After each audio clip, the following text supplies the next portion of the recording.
All right, let's just jump right in. There's this ancient text, the Record of the Treasury of the Dharma Mirror, and it makes this really radical claim that the world you see, the world you feel, everything you experience isn't actually separate from you. It's a manifestation of your own consciousness. So that really brings us to the core question, right? The one that's going to guide our whole exploration here. Is the world truly out there, solid, independent?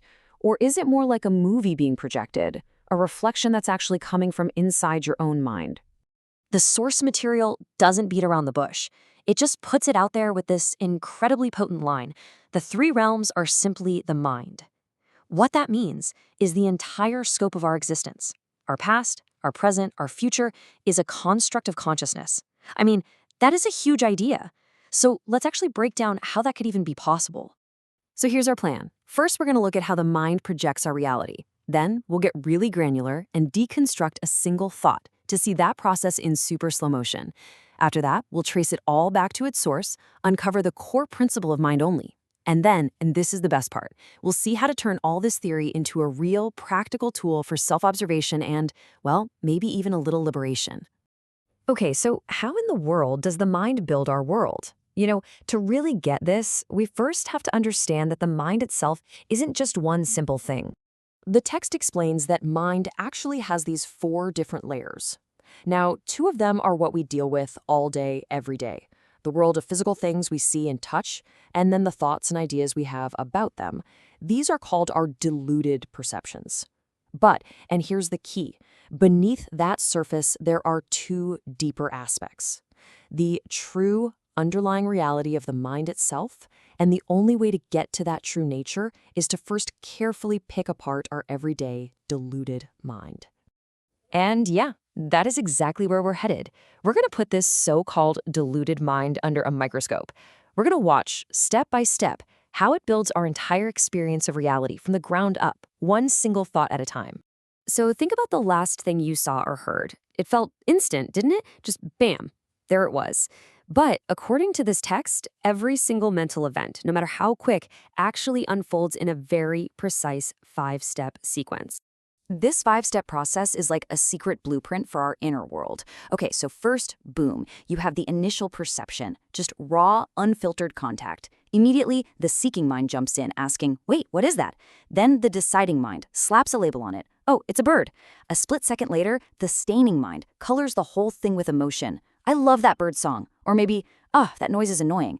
And finally, the flowing mind just keeps that ball rolling, carrying that feeling forward into a whole chain of thoughts.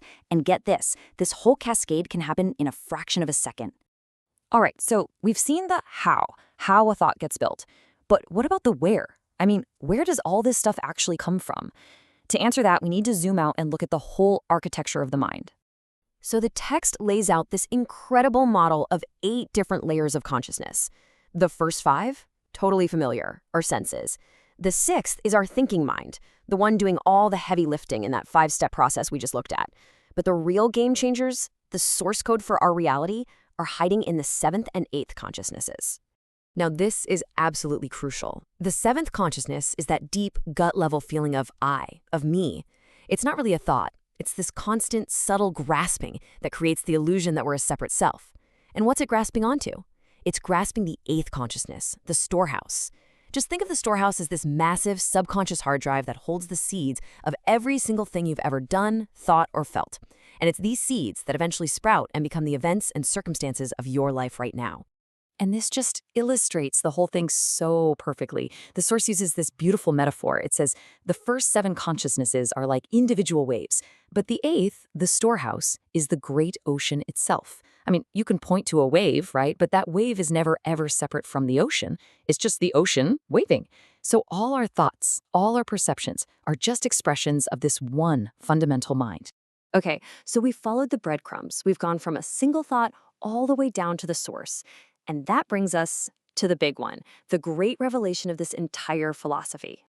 And here it is, the core principle, consciousness only. It means that everything we experience, the screen, the sound of my voice, the very room you're in, is not an independently existing object out there. It's all a transformation, a projection of consciousness itself. Those seeds in the storehouse ripen and project a reality that we then perceive as external. The text uses this amazing analogy to drive the point home. It says our perception of an external world is like someone with an eye condition who sees little floaters or spots in their vision. Now, to them, those spots are totally real, but they aren't out there. They're a product of the condition of their eyes. And in the same way, the text argues, the external world we see is a product of the condition of our consciousness. Okay, I know, that is a huge concept to wrap your head around. But here's where it gets really interesting. This isn't just some abstract philosophy. It's meant to be a practical guide. How can we actually use this to change our day-to-day experience? The text actually gives us a very detailed framework for practice, almost like a user's manual for observing the mind.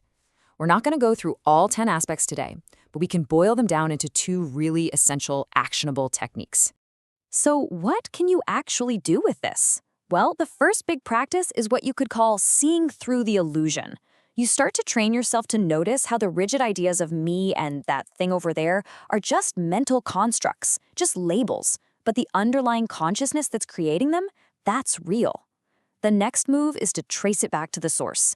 When a strong feeling comes up, good or bad, instead of getting swept away, you practice tracing it backwards. You see the feeling, the thought that caused it, the perception that triggered the thought, and realize it's all just another wave rising out of the great ocean of your storehouse consciousness. So if we do this, if we really start observing our minds in this way, where does that lead? What's the end game here? And this is such an important point. The goal is not to deny reality or pretend the world doesn't exist. Not at all.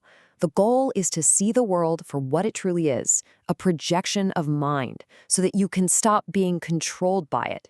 When you really get that pleasure and pain are just transformations of your own consciousness, then external events, people, and things start to lose their power to yank you around. The text describes the result of this understanding as this profound state of peace. When you truly see that everything arises from within you, that constant nagging feeling that you need something out there to be happy or complete, it just dissolves. There's nothing you need to chase because you realize nothing was ever missing in the first place. So if there's one thing to take away, it's this. The architect of our own prison and the holder of the key to our freedom, they're one and the same. It's our own mind. The power to fundamentally change our experience of life isn't about manipulating the world outside.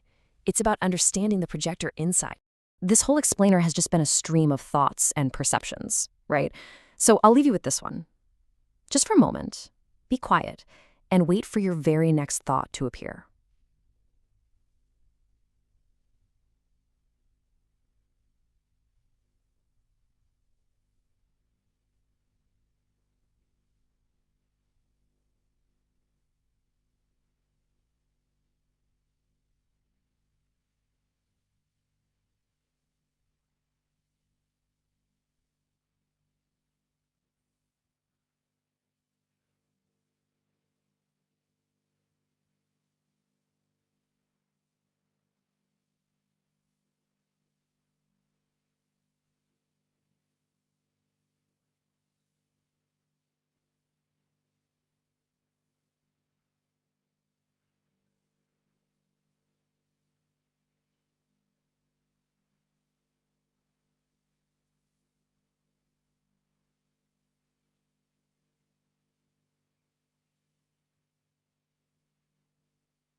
Thanks for joining me for this deep dive. Until next time, pay a little more attention to where your world is coming from.